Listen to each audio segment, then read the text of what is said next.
स्वागत छ गाइज हाम्रो यस टेक्निकल नलेज युट्युब च्यानलमा। म आज पनि सधैँ केही नयाँ कुरा हजुरहरूलाई काम लाग्ने कुरा लिएर आइसकेको छु।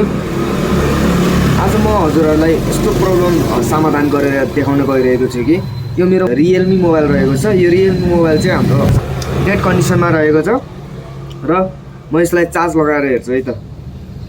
देख्न सक्नुहुन्छ यसरी देखाउँछ चार्ज लगाउँदा चाहिँ, तर चार्ज उठ्दैन है त। फेरि यस्तो देखाउँछ, फेरि निप्छ, फेरि यस्तो देखाउँछ, फेरि निप्छ हैन। मोबाइल अन हुँदैन है, यत्तिकै हो यो। फेरि यस्तो हुन्छ हो। यो समस्यालाई चाहिँ कसरी समाधान गर्न सकिन्छ पहिला यसलाई चेक गरौँ र हजुरहरूको अगाडि दुधको दुध पानीको पानी छुट्टिन्छ है त। ल सबभन्दा पहिले चाहिँ हामीले यो मोबाइल खोल्नुपर्ने हुन्छ। ब्याक प्यानल मैले ओपन गरिसकेको छु, हजुरहरूले पनि ओपन गर्नु होला र यसलाई खोलौँ है त। चट्ट पारामा यसरी खोलौँ यसलाई।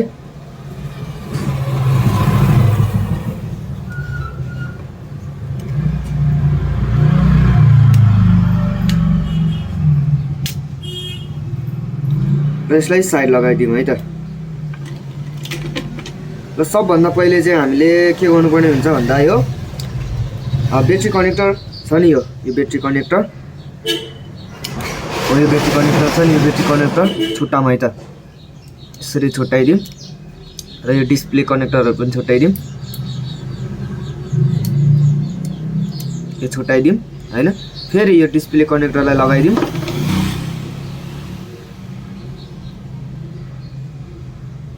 ल यो डिस्प्ले कनेक्टरलाई फेरि जोडिदिउँ। त्यसपछि यो ब्याट्री कनेक्टरलाई पनि फेरि जोडिदिउँ है त।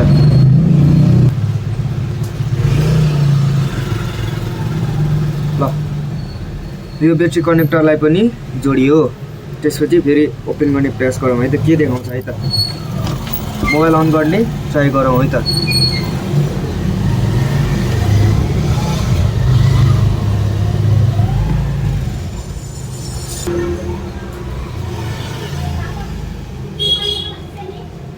नो रियाक्सन है त, नो रियाक्सन। फेरि यसलाई चार्जमा लगाएर हेरौँ एक फेरि।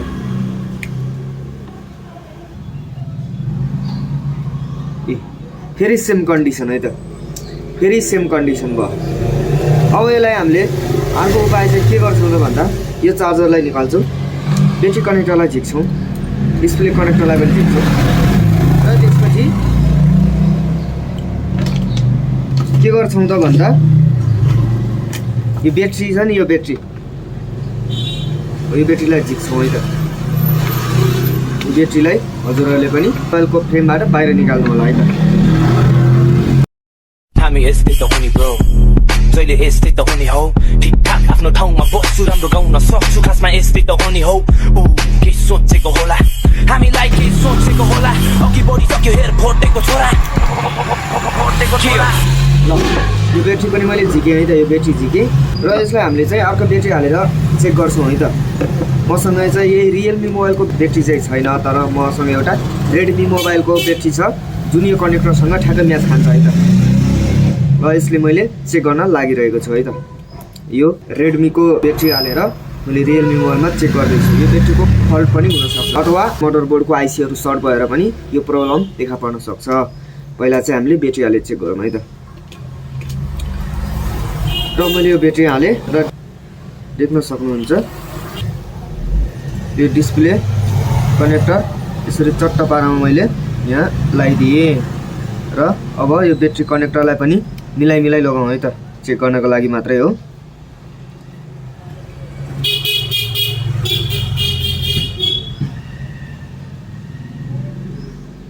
यसरी मैले लगाइदिएँ।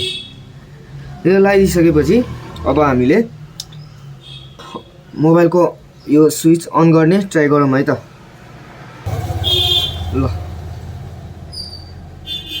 ल देख्न सक्नुहुन्छ मैले मोबाइल स्विच अन गर्ने ट्राई गरेँ।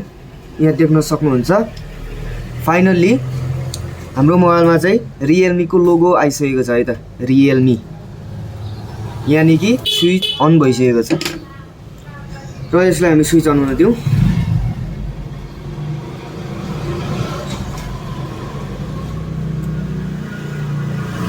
यो यसको ब्याट्री होइन, त्यस कारणले गर्दा मैले यसमा चार्ज लगाइनँ है त। चार्ज नहुन पनि सक्छ किनकि यो प्रपरली यसको ब्याट्री होइन, मैले फल्ट पत्ता लगाउन मात्रै चेक गरेको है त।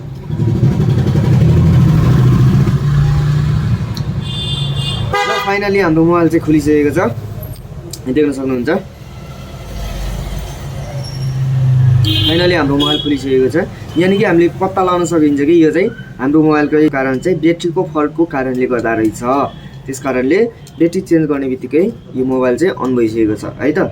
अब यसको समाधान के हो त भनेर म हजुरहरूलाई सिकाउन गइरहेको छु है त। यसको समाधान भनेको चाहिँ सकेसम्म चाहिँ यो ब्याट्रीलाई हामीले बनाएर रिपेयर गरेर चलाउने ट्राई गर्छौँ। यदि हुँदै भएन भने चाहिँ हामीले ब्याट्री नै चेन्ज गर्नुपर्ने हुन्छ है त।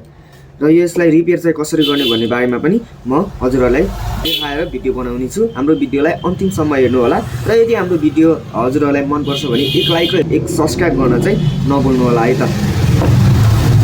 अब हामी फाइनल्ली ब्याट्री रिपेयर गर्नेतिर लाग्छौँ। सबैभन्दा पहिले चाहिँ आफ्नो यो ब्याट्रीलाई हातमा लिन्छु र यो ब्याट्रीमा भएको यो टेपहरू छ यसलाई निकालिदिन्छु है त म।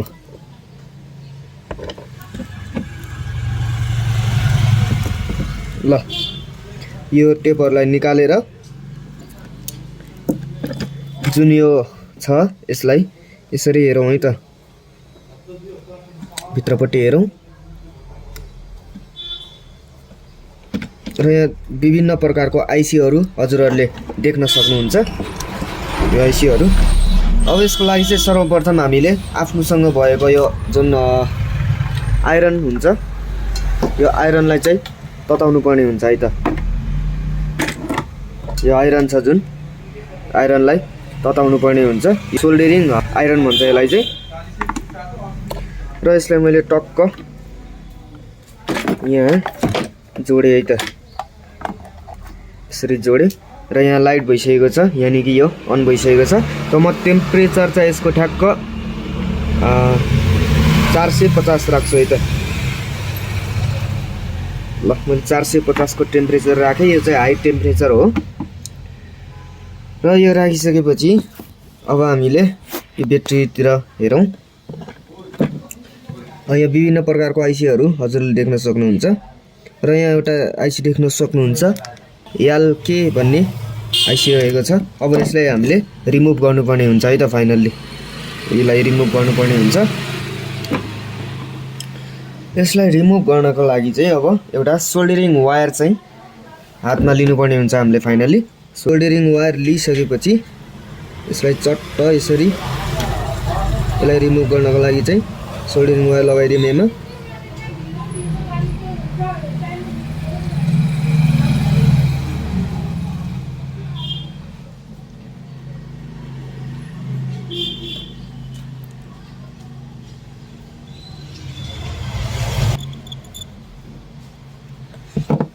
यसलाई चट्ट पारामा यसरी सोल्डरिङ वायर लगाइदिउँ। त्यसपछि चाहिँ यो आफै यसरी रिमुभ भइसक्यो। यो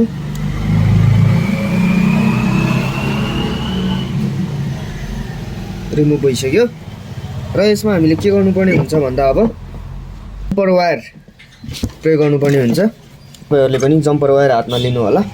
र मैले फाइनली यो जम्पर वायरलाई चाहिँ यति भयो, मजाले पुग्छ है त जम्पर वायर चाहिँ।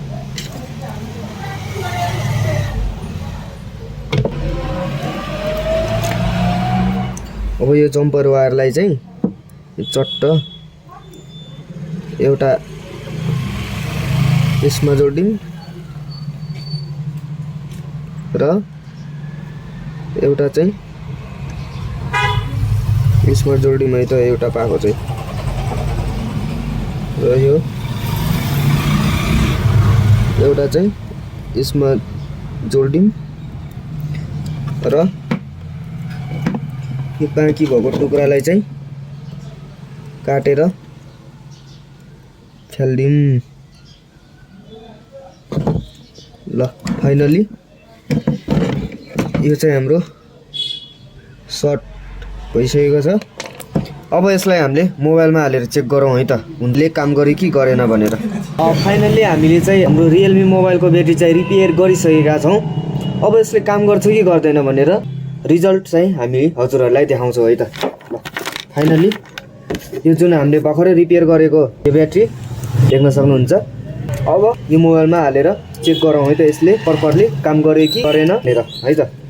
सर्वप्रथम अब हामीले यो ब्याट्रीलाई यसरी मिलाउँछौँ, मिलाएर यहाँ कनेक्ट गर्छौँ है त। यहाँ यसरी ब्याट्रीलाई कनेक्ट गरौँ। ब्याट्री कनेक्ट भइसक्यो। अब हामीले यसलाई अन हुन्छ कि हुँदैन भनेर चेक गरौँ है त।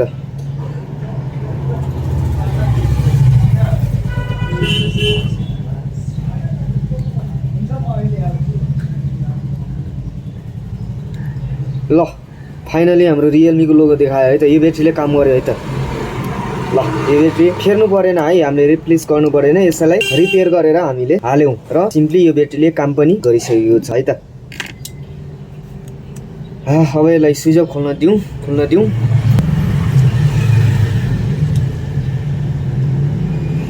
यसरी हामीले अनावश्यक खर्च नगरौँ। ब्याट्री बिग्रेको छ भन्दैमा ब्याट्रीलाई झट्ट फेरि नहालौँ। यदि बनाएर चलाउन मिल्छ भने चाहिँ यसलाई हामीले रिपेयर गरेर पनि चलाउन पर्ने हुन्छ। र देख्न सक्नुहुन्छ फाइनली यो चाहिँ हाम्रो ब्याट्री चेन्ज नगरिकन यो ब्याट्रीले काम गरिसकेको छ। अब यसलाई हामीले चार्ज पनि गरेर हेरौँ है त। एकखेर चार्ज पनि गरेर हेरौँ र देख्न सक्नुहुन्छ चार्ज पनि लिइसकेको छ है त यो मोबाइलले। यसरी प्रपर तरिकाले हजुरहरूले यो समस्यालाई समाधान गर्न सक्नुहुन्छ।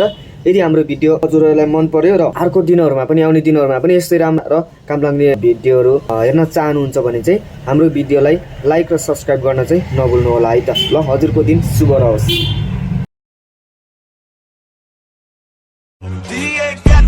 Now count it 5, 10, yeah, 15, 20, 25, 30, yeah, get the money, throw it in the furnace.